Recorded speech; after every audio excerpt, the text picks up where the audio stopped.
Good evening to all of you friends.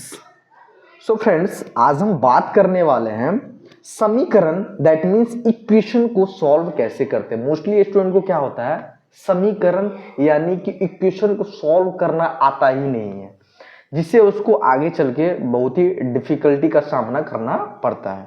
तो आज हम देखेंगे समीकरण को इजी वे में कैसे सॉल्व करते हैं। एक्चुअली में क्लास 8 हो गया, क्लास 9 हो गया, उसमें भी इक्वेशन है, उसमें लिखा रहता है कि सॉल्व द इक्वेशन, यानी कि समीकरण को सॉल्व कीजिए। तो हम पहले फर्स्टली हम ये जान लेते हैं समीकरण बोलते किसको है, इक्वेशन बोलते किसको है। तो अगर समीकरण को आप सॉल्व करने जाते हैं, उससे पहले आपको ये पता रहना चाहिए एक वेरिएबल क्या होता है और एक कांस्टेंट क्या होता है। वेरिएबल जो होता है जिसको हम बोलते हैं चर राशि, और जो कॉन्सोनेंट होते हैं उसको हम बोलते हैं अचर राशि। अचर राशि वेरिएबल जो होते हैं वो वेरी करते रहते हैं, और कांस्टेंट जो होता है उसका फिक्स वैल्यू होता है। सपोज हम एक एग्जांपल लेते हैं वेरिएबल का, जैसे कि 2x ले लिए। पहले आप जान लेते हैं चर राशि क्या होते हैं। चर राशि दैट मीन्स हम ऐसे बोल सकते हैं ए से लेके जेड तक जितने भी लेटर हैं उसको हम बोलते हैं चर राशि। और कांस्टेंट क्या होते हैं, यानी कि अचर राशि क्या होते हैं जिसमें कोई भी एक्स वाई जेड यानी कि ए से लेके जेड तक कोई भी लेटर उसमें प्रेजेंट ना हो। फॉर एग्जांपल ले लेते हैं, जैसे कि हम 2x हो गया, ये भी एक चर राशि है, दैट मीन्स वेरिएबल है। जैसे कि y ले लिए, ये भी क्या है, a से लेके z तक आ गया, इसमें y ये भी हमारा वेरिएबल हो गया। z ये भी वेरिएबल हो गया। 2z 2m ये सब क्या हुआ, इसमें a से लेके z तक कोई भी ना कोई भी लेटर प्रेजेंट है, तो इस सब को हम बोल सकते हैं ये हमारा वेरिएबल है। और वेरिएबल मतलब क्या हुआ, वेरी करना, दैट मीन्स चेंज होता रहता है। सपोज यहां अगर हम x का वैल्यू 1 पुट करते हैं तो यहां पे 2 आंसर आ गया। अगर x का वैल्यू अगर हम 2 पुट करते हैं, suppose x equal to 1 put किए, x के जगह पर 1 पुट किए, अगर सपोज यहां पे 2x है तो 2x कैसे आया, 2 मल्टीप्लाई बाई x हुआ होगा तभी तो 2x होगा। अगर हम x का वैल्यू 1 लेते हैं तो 2 मल्टीप्लाई बाई x के प्लेस में हम क्या रख सकते हैं, 1 रख सकते हैं, क्योंकि x का वैल्यू हम 1 पुट कर रहे हैं। इसका मतलब 2 को अगर 1 से मल्टीप्लाई करते हैं तो रिजल्ट क्या आएगा, 2 आएगा। अगर हम x का वैल्यू 2 पुट करते हैं तो 2 इंटू x का वैल्यू क्या पुट कर रहे हैं, 2 यानी कि 4, यानी x का वैल्यू आप कुछ भी पुट कर सकते हैं। तो आप देख लीजिए ना कि x के वैल्यू के साथ जो ये हमारा वेरिएबल है वो चेंज होते जा रहा है। और कांस्टेंट क्या होते हैं, जो फिक्स्ड हो, यानी कि 2 3 5 100 ये सब क्या फिक्स है, अपने आप में फिक्स है, यानी कि इसको हम चेंज नहीं कर सकते। अगर ये 2 है तो 2 ही रहेगा, चाहे आप 100 ईयर्स आप बैक चले जाओ या फ्यूचर चले जाओ, 2 का 2 ही रहेगा, 3 का 3 ही रहेगा, और 5 का 5 ही रहेगा। तो ये आशा करते हैं कि आई होप आप यहां तक समझ गए होंगे वेरिएबल क्या होते हैं, कांस्टेंट क्या होते हैं। एक और एग्जांपल लेते हैं, 2x + 3 इक्वल टू 0। इसमें क्या है, 2x वाला टर्म क्या है, इसमें 2 टर्म है, एक टर्म ये और एक टर्म ये जो टर्म हुआ ये वेरिएबल टर्म हुआ। वेरिएबल टर्म मीन्स चर राशि, और ये क्या हुआ, कांस्टेंट टर्म। कांस्टेंट टर्म क्यों बोले, क्योंकि 3 का वैल्यू कभी भी चेंज नहीं हो सकता है, और 2x का वैल्यू, x का वैल्यू जो ही हम पुट करेंगे, x का वैल्यू 1 2 3, तो इस टर्म का वैल्यू चेंज होता जाएगा। आप देख लिए ना कि अगर हम x का वैल्यू 1 पुट किए तो रिजल्ट हमारा 2 आया, अगर x का वैल्यू 2 पुट किए तो यहाँ पर वैल्यू 4 आया। तो इसको बोलते हैं वेरिएबल टर्म और इसको बोलते हैं कांस्टेंट टर्म। एक और एक एग्जांपल ले लीजिए, 3y + 5 इक्वल टू 0। यहाँ पर वेरिएबल जो चर राशि कौन सा है, y है, और ये पूरा टर्म इसको बोलते हैं। तो ये क्या हो गया, ये हमारा वेरिएबल टर्म हो गया और ये हमारा कांस्टेंट टर्म हो गया। तो आई होप यहां तक आप समझ गए होंगे जो चर क्या होते हैं, अचर क्या होते हैं, दैट मीन्स वेरिएबल क्या होते हैं और कांस्टेंट क्या होते हैं। तो यहां तक तो आप समझ गए। अब हम बात करेंगे इक्वेशन के बारे में, इक्वेशन को सॉल्व कैसे करेंगे। सपोज अगर बराबर के बाद अगर हम 0 दे देते हैं तो इसको बोलते हैं हम इक्वेशन बोलते हैं। अगर बराबर के बाद कुछ नहीं दिए, हम अगर एक एग्जांपल ले लेते हैं जैसे कि 2x + 3, ये आप देख सकते हैं 2x + 3, अगर हम बराबर 0 दे दिए इसका मतलब ये इक्वेशन हो गया। अगर हम ऐसे लिख दिए 2x + 3 और बराबर के बाद इक्वल के बाद हम कुछ नहीं लिखे, इसका मतलब हो गया ये एक्सप्रेशन हो गया। मोस्टली स्टूडेंट को ये पता नहीं होता है वेरिएबल किसे कहते हैं और सॉरी गाइस, इक्वेशन किसे कहते हैं और एक्सप्रेशन किसे कहते हैं। तो यहां तक आप समझ गए होंगे, अगर इक्वल टू के बाद अगर 0 है तो इसको हम इक्वेशन बोलते हैं, और अगर इक्वल टू के बाद अगर कुछ भी नहीं है, दैट्स ये हमारा एग्जांपल हुआ, तो इसको बोलते हैं हम एक्सप्रेशन बोलते हैं। इसको क्या बोलते हैं हम? इक्वेशन बोलते हैं, यानी कि समीकरण बोलते हैं, और इसको क्या बोलते हैं हम? एक्सप्रेशन बोलते हैं। यहां तक समझ गए? तो यहां तक आप एक बार देख लीजिए, जो भी कुछ डाउट हो तो आप कमेंट सेक्शन में आप मुझे कमेंट कर सकते हैं जो यहां मुझे समझ नहीं आई। तो अब हम बात करेंगे समीकरण के बारे में, समीकरण को सॉल्व कैसे करेंगे, एक एग्जांपल के थ्रू हम समझते हैं। फर्स्ट एग्जांपल ले लेते हैं। फर्स्टली आपको हम ये बता दिए ऑलरेडी चर क्या होते हैं, अचर राशि क्या होते हैं, वेरिएबल क्या होते हैं और कांस्टेंट क्या होते हैं, और ये भी हम बता दिए एक्सप्रेशन और इक्वेशन में डिफरेंस भी हम बता चुके हैं। सपोज एक एग्जांपल लेते हैं, जैसे कि 2x + 3 = हम 5 दे दिए। क्या इक्वल टू के बाद कुछ न कुछ तो है ना राशि, या अचर हो या चर राशि हो, तो इसको हम क्या बोलते हैं? समीकरण बोलते हैं। अगर हम ये दे दिए 2z + 5 = 0 दे दिए, ये भी क्या हुआ? इक्वल टू के बाद कुछ ना कुछ संख्या तो है, इसको हम क्या बोल सकते हैं? इसको भी समीकरण बोलेंगे, इसको भी समीकरण बोलेंगे। अगर 2z + 5 = 5z हो गया, इसको भी क्या बोलेंगे? समीकरण बोलेंगे, क्योंकि अगर इक्वल टू के बाद अगर कुछ भी चीज है, कुछ भी राशि है, चाहे चर राशि हो या अचर राशि हो, उसको हम समीकरण बोलेंगे। यहां तक आप समीकरण के बारे में पूरी तरह से समझ गए होंगे, समीकरण क्या होते हैं और एक्सप्रेशन क्या होते हैं। अगर हम इस फर्स्ट एग्जांपल के बारे में बात करेंगे, तो इसमें जो चर राशि है, दैट मीन्स वेरिएबल जो है वो x है, तो इसमें x का वैल्यू निकलेगा। इसमें क्या है? z है, 2z + 5 = 0, इसमें z का वैल्यू निकलेगा, और इसमें 2z + 5 = 5z है, इसमें भी z का वैल्यू निकलेगा। अगर यही पर रहता 2y + 5 = 3, तो इसमें क्या है? y है, अचर राशि, तो इसमें y का वैल्यू निकलेगा। तो हम देख लेते हैं, इस सब को हम सॉल्व करते हैं कि इसे कैसे हम निकालते हैं। ये 4 हमारे पास एग्जाम्पल हो गया। हम फर्स्ट एग्जाम्पल को लेते हैं, 2x + 3 = 5। इतना आप जान लीजिए इक्वेशन में क्या ध्यान में आपको रखना होगा।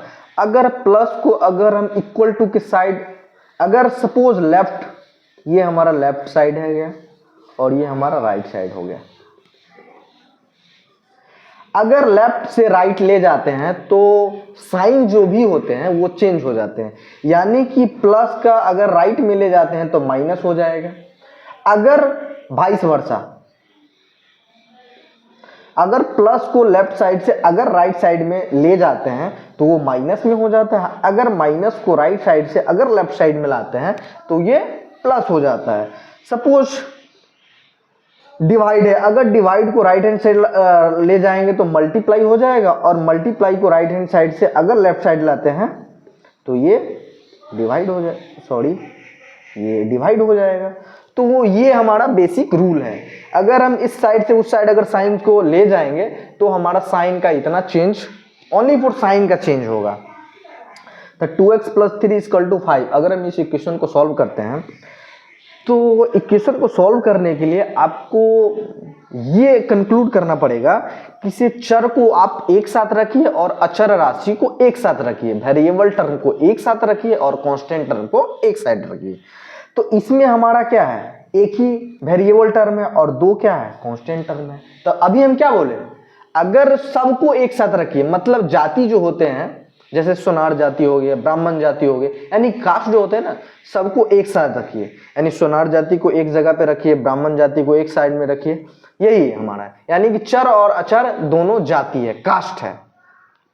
तो ये दोनों क्या है, अचर राशि है, यानी कि कांस्टेंट टर्म है। तो इसको कांस्टेंट टर्म को एक साइड और वेरिएबल टर्म को एक साइड। तो आप रखिए।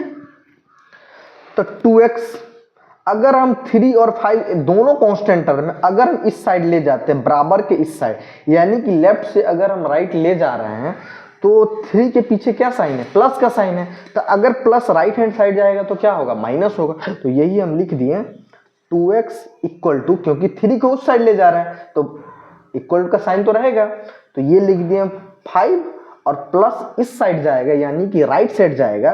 तो प्लस के पीछे क्या है, प्लस है, सॉरी 3 के पीछे क्या प्लस है। तो अगर प्लस इक्वल टू के राइट हैंड साइड जाएगा तो माइनस बन जाएगा और 3 का 3। 2x इक्वल टू 5 में 3 को अगर सब्ट्रैक्ट करेंगे, घटाएंगे तो क्या होगा, 2 होगा। और x का वैल्यू कैसे लिखते हैं, x का वैल्यू जो x के कोफिशिएंट में रहते हैं, जो x के गुणांक में रहते हैं, वो नीचे आता है, यानी कि डिनोमिनेटर में आता है। यानी कि तो x का गुणांक क्या है, x का कोफिशिएंट क्या है, 2 है, तो यहाँ पे लिख दिए 2 और ये 2। तो 2 में 2 से डिवाइड करेंगे तो क्या होगा, 1 आ गया। तो इस क्वेश्चन में x का वैल्यू ही निकालना था। अगर आपको जानना हो, यानी कि आपको संतुष्ट ना हो, कंफर्म ना हो कि ये जो हमारा x का वैल्यू आया वो वाकई सही आया है या गलत आया है, तो आप चेक भी कर सकते हो कि से हमारा जो x का वैल्यू आया वाकई सही है या गलत। तो इसको हम प्रूफ करते हैं, प्रूफ के साथ हम बताते हैं। हम लिख दें 2x प्लस 3 इक्वल टू में 5। प्रूफ का क्या मतलब हुआ, अगर x का वैल्यू हम पुट करेंगे तो लेफ्ट हैंड साइड और राइट हैंड साइड दोनों इक्वल आ जाना चाहिए, तभी तो हमारा सही आंसर होगा। यानी कि x का वैल्यू जो भी हम निकाले हैं, तो हमें पता कैसे चलेगा ये हम जो निकाले हैं x का वैल्यू वो सही है। तो इसके लिए हम प्रूफ करते हैं। तो x का वैल्यू कितना निकला, 1, तो 2 multiply by 1 plus 3 equal to में 5। तो 2 को मल्टीप्लाई 1 से करेंगे तो 2 ही होगा और 3 इक्वल टू में 5, तो 5 इक्वल टू 5। तो यहाँ पे आप देख सकते हैं LHS इक्वल टू RHS, यानी कि ये प्रूव्ड हो गया कि से मेरा जो x का वैल्यू निकला बिल्कुल सही है। अगर सपोज x का वैल्यू अगर 2 आता तो अगर इस इक्वेशन में पुट करते तो ये गलत हो जाता। आप देख सकते हैं 2x प्लस 3 इक्वल टू में 5। अगर x का वैल्यू कोई स्टूडेंट अगर गलत निकाल दे 2 सपोज, तो यहाँ पे हम 2 पुट करेंगे, 2 में 2 से मल्टीप्लाई करेंगे तो 4 प्लस 3 इक्वल टू में 5, तो 7 इक्वल टू में 5। यहाँ पे आप देख सकते हैं LHS not equal to RHS, तब हम बोल सकते हैं x का वैल्यू जो भी आया वो बिल्कुल गलत है। तो आई होप आप यहाँ तक समझ गए होंगे कैसे समीकरण को सॉल्व करते हैं। चलिए हम नेक्स्ट एग्जाम्पल से सॉल्व करते हैं। नेक्स्ट एग्जाम्पल को लेते हैं, जैसे कि नेक्स्ट एग्जाम्पल को लेते हैं जैसे कि 2z plus 5 equal to 0। Guys आज अब हम सेकेंड एग्जाम्पल को ले रहे हैं, जैसे कि सेकेंड एग्जाम्पल है 2z प्लस 5 इक्वल टू 0। इसमें क्या है, z वेरिएबल है, यानी कि इसमें z का वैल्यू निकालना पड़ेगा आपको। तो अभी हम क्या बोले, कांस्टेंट टर्म को एक साइड रखिए और वेरिएबल टर्म को एक साइड रखिए। तो इसमें ये और ये क्या है, कांस्टेंट टर्म है और सिंगल वेरिएबल टर्म है। तो वेरिएबल टर्म को एक साइड और कांस्टेंट टर्म को एक साइड, चाहे आप लेफ्ट रखिए चाहे आप राइट रखिए। तो इसमें हम 2z को ऐसा ही छोड़ देते हैं और 5 को जो है इक्वल के उस साइड यानी कि राइट साइड ले जा रहे हैं। तो इक्वल टू लिख दिए, ये 0 है तो 0 ही रहेगा, और प्लस जो 5 के पीछे क्या है, प्लस है, तो प्लस इक्वल के बाद उस साइड जाएगा या राइट साइड जाएगा तो क्या हो गया, माइनस हो जाएगा, तो -5 लिख दी। अगर यहीं पे रहता माइनस तो यहाँ पे प्लस दे देते, सपोज यहाँ पे माइनस का साइन है। तो यहाँ पर 0 लिख दिया और माइनस राइट हैंड साइड जाएगा यानी कि इक्वल के बाद जाएगा, इक्वल टू के बाद तो प्लस का साइन हो जाएगा। तो 2z प्लस 0 में 5 को ऐड करेंगे तो क्या होगा 5। तो z का वैल्यू कैसे निकालते हैं, जो भी z का कोफिशिएंट होगा, जो भी वेरिएबल का कोफिशिएंट होता है वो डिनोमिनेटर में आता है। तो z का कोफिशिएंट कितना है 2 और 5, तो ये हमारा z का वैल्यू आ गया। अगर आप चाहते हैं इसको हम प्रूफ करें कि हमारा जो z का वैल्यू आया वाकई सही है या गलत है, उसके लिए आप प्रूफ कीजिए ना भाई। प्रूफ हम कैसे करेंगे, अगर LHS इक्वल टू RHS आ गया दैट मीन्स आपका जो आंसर है बिल्कुल सही है, अगर नहीं आया यानी कि आप कहीं ना कहीं गलत किए हैं। 2z माइनस 5 इक्वल टू में 0, तो 2z का वैल्यू क्या लिखेंगे 5/2, तो -5 इक्वल टू में 0। 2 मल्टीप्लाई बाय z का वैल्यू, यहाँ z का वैल्यू पुट करेंगे ना भाई प्रूफ करने के लिए, और ये वाला माइनस और ये वाला 5 इक्वल टू 0। 2 में 2 से कट जाएगा तो बचेगा कितना 5 माइनस 5 इक्वल टू 0। ये हमारा LHS हुआ और ये हमारा RHS हुआ। LHS और RHS इक्वल होना चाहिए, तो 5 में 5 सब्ट्रैक्ट होगा तो 0 होगा इक्वल टू 0। तो यहाँ पे भी आप देख सकते हैं LHS इक्वल टू RHS। तो इस तरह हमारा प्रूव हो गया कि से जो भी z का वैल्यू आया वो सही है। इसी तरह आप थर्ड एग्जांपल में देख सकते हैं 2z प्लस 5 इक्वल टू में 5z, सॉरी गाइज 5z। इसमें क्या हुआ, इसमें दो वेरिएबल टर्म है, तो ऑब्वियसली सी बात है जब दो वेरिएबल टर्म है या कुछ भी कांस्टेंट टर्म है, जो भी समान जाति के हैं, जो भी एक जाति से बिलोंग करते उसको एक साइड रखिए और दूसरे को अलग साइड रखिए। तो यानी कि इसमें दो वेरिएबल टर्म है, तो दो वेरिएबल टर्म को चाहे 5z को इस साइड लाइए या 2z को इस साइड लाइए, यानी दोनों तरह आप कर सकते, कहीं भी आप मतलब एक जगह आप रख सकते हैं। आप देख सकते आंसर में कोई डिफर नहीं होगा। जैसे कि 2z 5z इसको क्यों लाए इधर, क्योंकि हम एक साथ रखना चाह रहे हैं वेरिएबल टर्म को एक साथ और कांस्टेंट टर्म को एक साथ। तो अगर हम 5z के पीछे अगर कुछ नहीं रहता है साइन, तो उसको हम एज्यूम करते हैं प्लस का साइन। तो अगर 5z के पीछे कुछ भी नहीं है तो एज्यूम क्या कर लिए, प्लस साइन एज्यूम कर लिए, और इक्वल के बाद हम लेफ्ट साइड ला रहे हैं तो प्लस, ऑब्वियसली सी बात है जब प्लस लेफ्ट हैंड साइड जाएगा तो क्या साइन चेंज हो जाता है इक्वेशन में, तो यहाँ पे माइनस हो जाएगा। तो हो गया ये 5z इक्वल टू, सपोज यहाँ पे 5 ही रहने दिए, और जब इस साइड इस लेफ्ट हैंड साइड हम ले आए तो यहाँ पे क्या चीज बचा, कुछ नहीं बचा। तो कुछ नहीं जब बचा तो ऑब्वियसली सी बात है 0 होगा। अब 2z और 5z को अगर हम घटाएंगे यानी कि सब्ट्रैक्ट करेंगे, तो 2z और 5z में से को अगर घटाएंगे तो क्या होगा -3z होगा। अगर आपको ये भी सब्ट्रैक्ट नहीं आता है तो फर्स्टली आपको सब्ट्रैक्शन सीखना पड़ेगा माइनस और प्लस वाला। तो अगर 2 में 5 को घटाते हैं तो -3 हो, क्योंकि छोटी संख्या में से बड़ी संख्या को घटा रहे हैं, यानी कि स्मॉल नंबर से ग्रेटर नंबर को घटा रहे हैं, तो माइनस का साइन ऑब्वियसली सी बात होगा। तो 2z में से अगर 5z को घटाएंगे तो -3z होगा, प्लस 5 इक्वल टू 0। अब यहाँ पे देख सकते हैं एक वेरिएबल हो गया और एक कांस्टेंट हो गया, तो क्या होगा, एक कांस्टेंट नहीं हो, ये भी कांस्टेंट और ये भी कांस्टेंट। तो यहाँ पे लिख सकते हैं 3z, हम 5 को चाहते हैं एक साइड रखना, कांस्टेंट टर्म को एक साइड रखना, तो 5 को हम इस साइड ले जा रहे हैं, तो इक्वल टू में क्योंकि 5 को इस साइड ले जा रहे हैं तो अब क्या बचेगा, इक्वल टू का साइन ही बचेगा, और 5 को हम राइट हैंड साइड में ले जा रहे हैं तो +5 राइट हैंड साइड जाएगा तो क्या होगा, माइनस होगा। तो पहले तो 0 है भाई, तो 0 -5 माइनस ये हो गया 3z आपका, और 0 में 5 को अगर हम सब्ट्रैक्ट करते हैं तो 0 में 5 को हम सब्ट्रैक्ट करें तो क्या होगा, 0 में से किसी भी संख्या को घटाएंगे तो वो माइनस देगा, क्योंकि 0 क्या है, 0 आपके पास कुछ भी रुपया नहीं है। अगर कुछ भी रुपया नहीं है, अगर आप किसी को कर्ज ले रहे हैं तो क्या होगा, आपके पास माइनस में ही तो जाएगा। 0 में कुछ भी संख्या घटाएंगे तो माइनस में ही रहता है। अब क्या होगा, अभी हम बोले अगर इसमें z का वैल्यू निकालना हो, क्योंकि वेरिएबल तो z ही है, तो z इक्वल टू जो भी z का कोफिशिएंट होता है, इसमें z का कोफिशिएंट क्या -3 है, तो -3 क्या हो जाएगा, डिनोमिनेटर में हो जाएगा, और ये क्या हो राइट हैंड साइड वाला -5। अब देख सकते हैं माइनस से माइनस कट गया, तो z का वैल्यू 5/3, ये हमारा z का वैल्यू आ गया। तो आप प्रूफ करके भी देख सकते हो। अगर z का वैल्यू अगर 5/3 अगर डालोगे यहाँ पे 2 multiply by 5/3 plus 5 equal to 5z, इसको हम देख लेते हैं कैसे आप प्रूफ कर सकते हैं। आप यहाँ पे आप देख लीजिए, जैसे कि अब प्रूफ यहाँ पे आप देख सकते हैं 2z plus 5 equal to 5z।